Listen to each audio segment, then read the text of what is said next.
Okay, good evening, actually. It's night. Today's video is going to be my Catching Fire movie review, not the book. I'm using the book just as something for you guys to look at.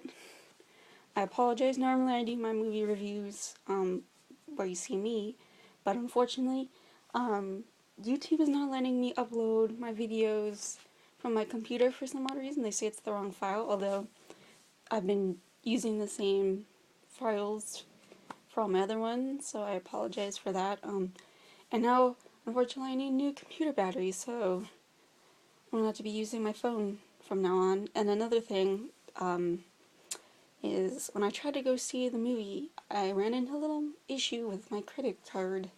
Long story short, I guess someone stole my credit card number and tried to use it, so the bank froze my account. So now I'm patiently waiting for my new card, and my new PIN number.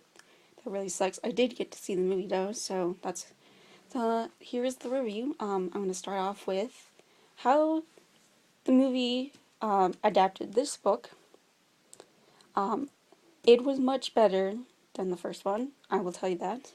There are a couple of things I would have liked from the book that they didn't put in the movie, and I'll get to that later. Let's talk about what they did really good.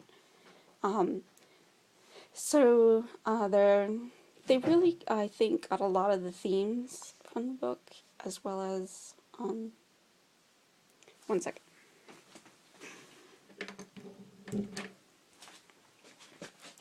Sorry.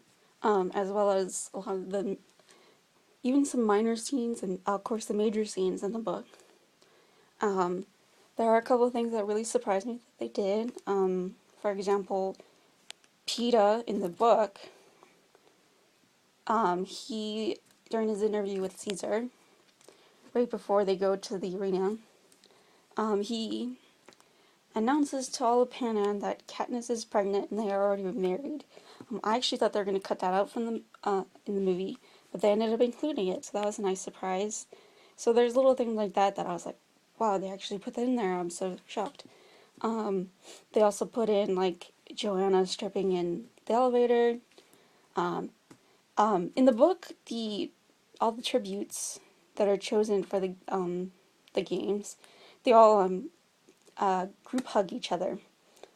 But what they did instead was they all held hands and they lifted their hands in the air on camera.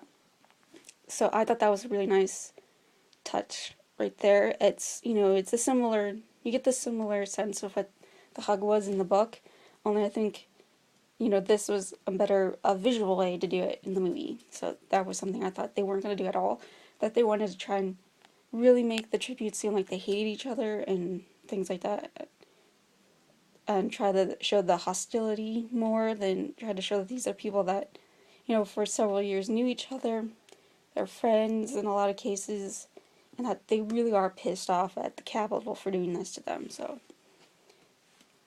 that was a really nice touch. There's a couple of things that I would have loved to have in the movie from the book that they didn't put in.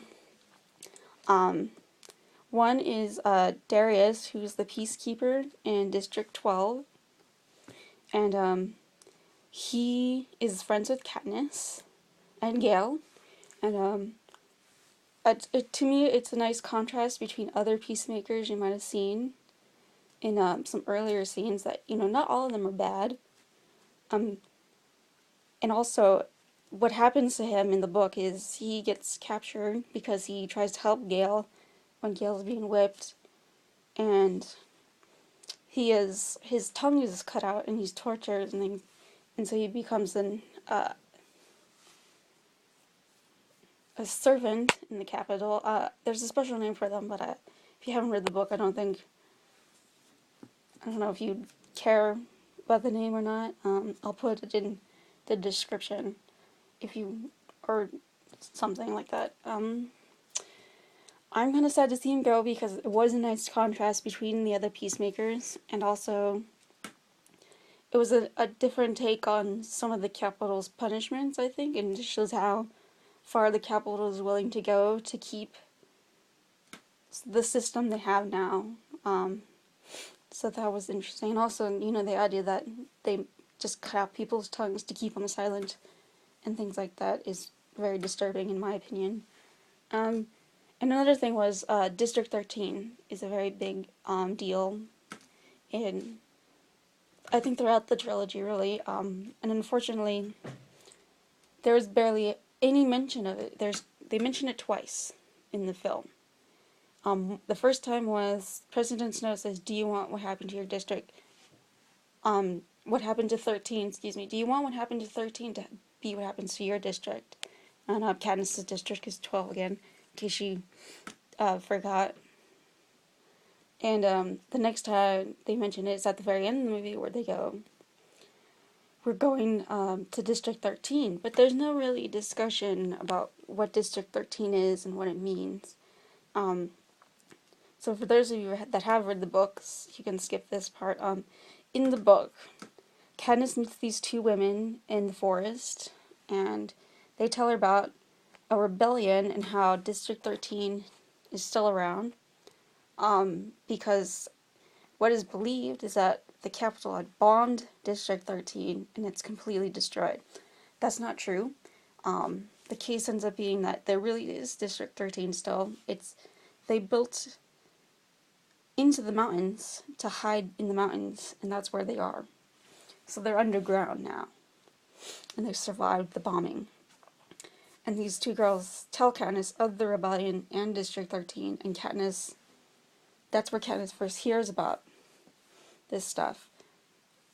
And unfortunately, there was no discussion about, the idea that District 13 exists, that there is this secret place where rebels are meeting up, and that the Capitol's punishment for districts that rebel is to bomb them and things like that. So there wasn't any discussion about that, and unfortunately, it led to people who haven't read the book to be very confused, which is a shame. I think that's not a very good move on the movie's part. There's some other little things that they did that I thought were really good. They had some lines in the book, from the book. For example, Phoenix, "Do you want a sugar cube?" line. That was in there. I was like, they actually kept that line. That was very nice. Because I always thought that line right there really helped you to learn more about his character. That's just my opinion.